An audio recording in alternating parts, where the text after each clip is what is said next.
Bad news po para sa mga Conor Benn fanatics at sa mga nag-aantay ng laban ni Conor Benn at Manny Pacquiao sapagkat ayon sa report mananatili daw pong ban pa rin sa UK si Conor Benn matapos panigan ng korte ang British Boxing Board of Control at UK Anti-Doping.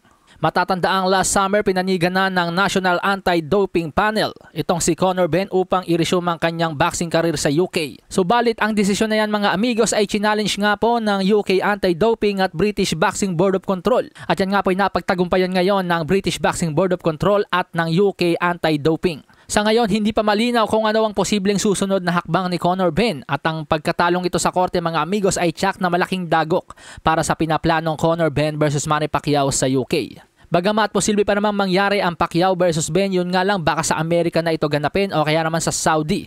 Pero hindi ganun kalakas ang hatak ni Conor Benn sa US, kaya UK talaga sana ang mas priority para mas bumenta ang laban. Sa iba pang balita mga amigos, posible umanong mauwi sa demandahan ngayon ng hiwalayang former Unified World Welterweight Champion Errol "The Truth" Spence at kanyang head trainer, former trainer of the year Derrick James. Ito ay dahil ayaw umanong bayaran ni Errol Spence si Derrick James matapos ang pinakamalaking laban ni Spence noong July 2023 kay pound for pound king Terence "Bud" Crawford. Linawin natin mga amigos, hindi naman po sa ayaw bayaran ni Spence si Derrick James kundi nagkakaroon ng kalituhan kung magkano ba dapat ang ibibigay kay Derrick James. Ayon sa isang trusted source, heto daw po ang senaryo. Ang agreement daw po ni Spence at Derrick James ay porsyentuhan sa bawat laban lamang. Let's say 10% si Derrick James sa 25 million purse ni Spence. Hanggang dun lamang dapat yon.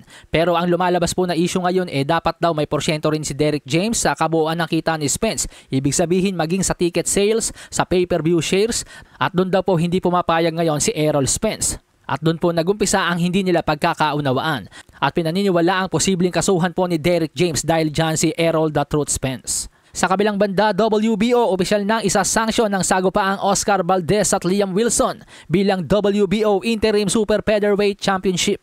Ibig sabihin po niya mga amigos, pwede pong ma-elevate ang magwawagi bilang WBO World Super Featherweight Champion kapag nag-decide po si Emmanuel Baquero Navarrete na manatili na lamang sa lightweight division. May paparating na laban kasi si Emmanuel Baquero Navarrete sa darating na Mayo kontra sa undefeated Ukrainian na si Denis Berinchik para sa bakanteng WBO World Lightweight title.